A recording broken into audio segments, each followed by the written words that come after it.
Here are 5 comic books that you can pick up that will add immediate value to your collection.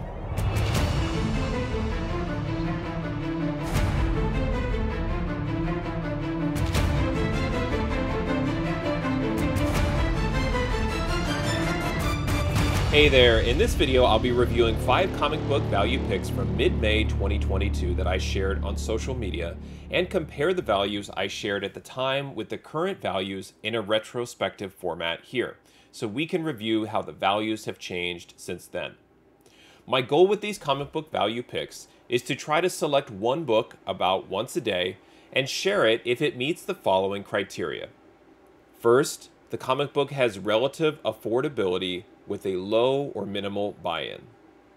Second, the value of the book has a wide range between the reported fair market value provided by cover price for a raw copy and the graded value of the book in a 9.8 provided by GPA.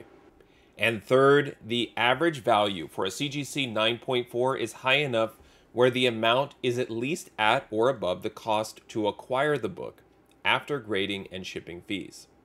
The suggested price that I share is offered to you only as a guide to keep your purchasing budget in line with the value data. This means that the pick is only worthy of you pursuing it if you can acquire the book raw in near mint condition or in a 9.4, but hopefully in a 9.6 or 9.8 if you can, and you intend to send the book in for professional grading.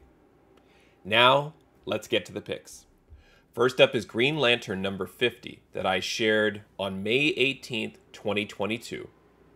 This book is from March 1994, written by Ron Marz with pencils and cover art by Darryl Banks. This book features the death of Sinestro and the death of Kilowog, defeated by Hal Jordan. And it is the first appearance of Hal Jordan as Parallax. This issue also features the first appearance of Kyle Rayner as the new Green Lantern, and it has a glow-in-the-dark cover. This book has lost almost 69% of its fair market value, down $11.14 to $5.11. The last sale of this book in a CGC 9.8 has lost 7.3% of its value, down $8 to $102. However, the CGC 9.4 average of this book has increased almost 15%, up $6 to $47. This book's value change over the last month means that it is more affordable to acquire raw, and the risk involved with sending this book in for grading has been reduced because the 9.4 graded average has risen. On May 19th, 2022, I shared Spider-Man number 12 from July 1991 with story, interior art, and cover art by Todd McFarlane. This book has lost 40% of its fair market value, down $3.79 to $5.70.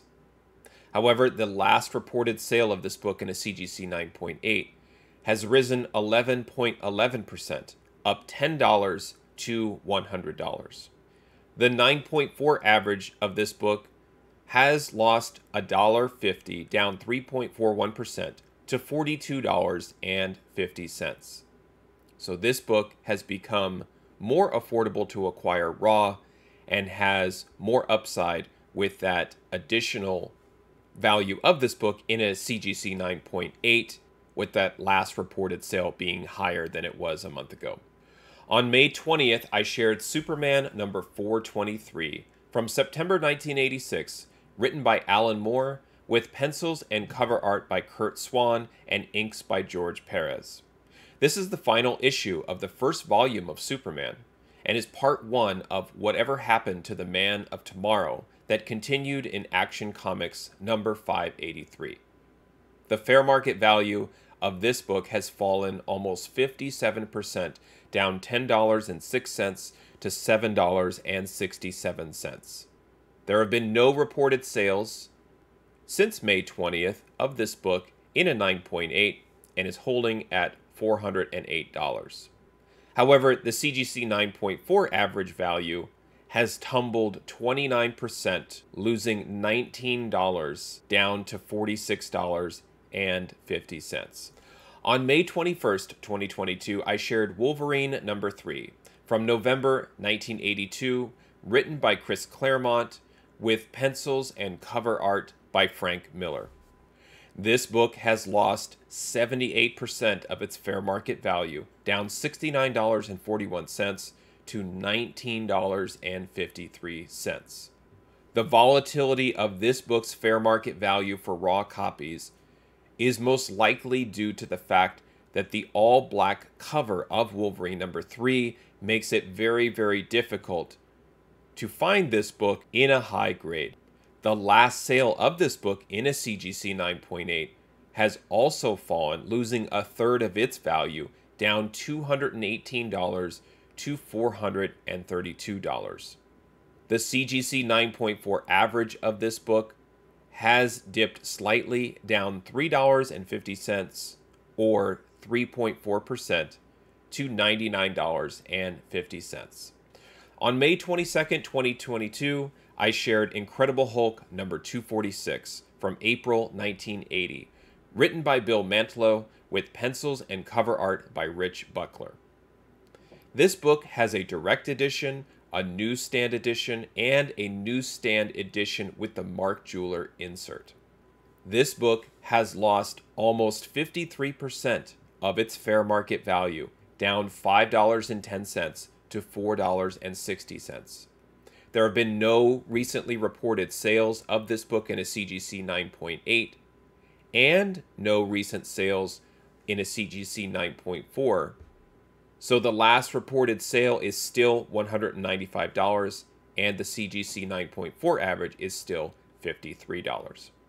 Because this book hasn't had any recently reported sales that has moved those values lower, this book is even more interesting at the suggested price on or around the current fair market value. And those are my picks. Be sure to follow me on Instagram and Twitter at Moneyball Comics to receive these picks daily in your feed and watch the value pick retrospectives here on my channel. Thanks for watching, happy collecting, and see you next time.